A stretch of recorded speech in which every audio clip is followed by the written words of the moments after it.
Welcome everyone! This video mini guide is dedicated to all international friends, especially to those who live in the US. I will tell you why. We're going to discover a small jewel hidden in the city center of Rome, not far from the Colosseum, very close to the Jewish ghetto, the Fontana delle Tartarughe, the turtle fountain. This fountain is placed in the center of a small square called Piazza Mattei.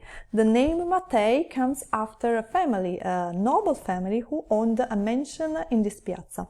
And according to the legend, the Duke Mattei, a gambler, had this fountain built in just one night to gain the trust of his future father-in-law.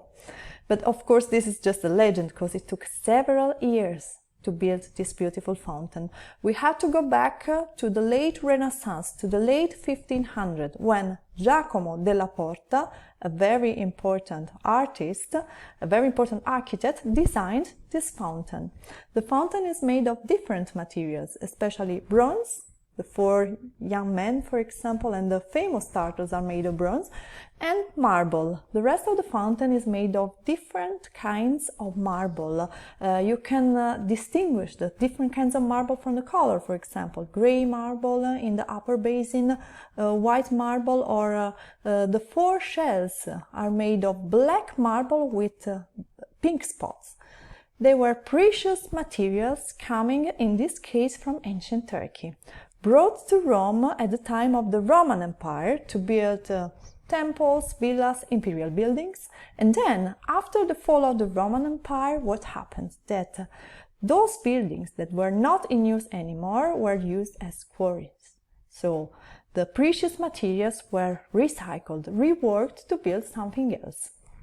This is exactly the case. So this beautiful fountain, it's a patchwork, a very nice patchwork made of pieces of ancient Rome.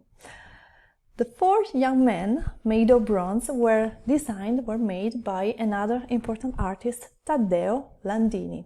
They helped the turtles to reach the upper part of the basin and to drink the water.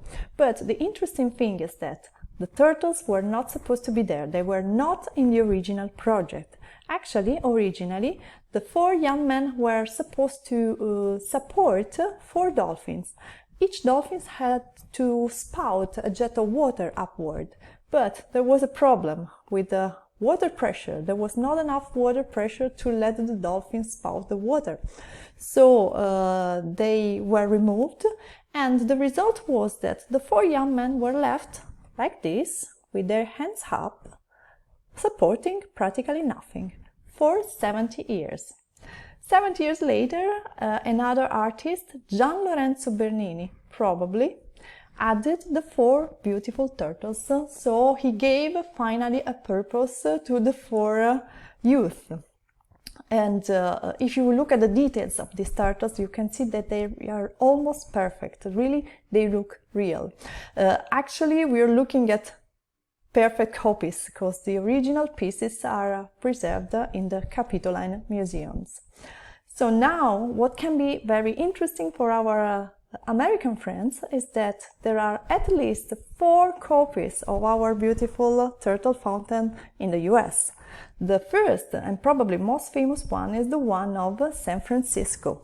The banker William Crocker and his wife Ethel came to Rome at the beginning of the 1900s. They fell in love for this fountain, so they wanted to buy a copy for their estate in California.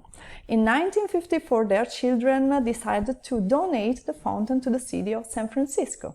So now it's in Huntington Park for everyone to be seen. So you can see that the fountain is practically the same, but the details are a little bit different. For example, the kinds of marble are not the same. And then there are 3 more fountains in the US. One is in Sarasota, Florida. Another one is in Bloomfield Hill, Michigan. And the last one is in Newport, Rhode Island. Always the same composition, but as you can see, different materials. If you know about other copies of the turtle fountain spread around the world, please let me know. So now I thank you very much for your attention. If you like, you can subscribe the channel RomAutentica, or you can follow me on Facebook or Instagram. Bye.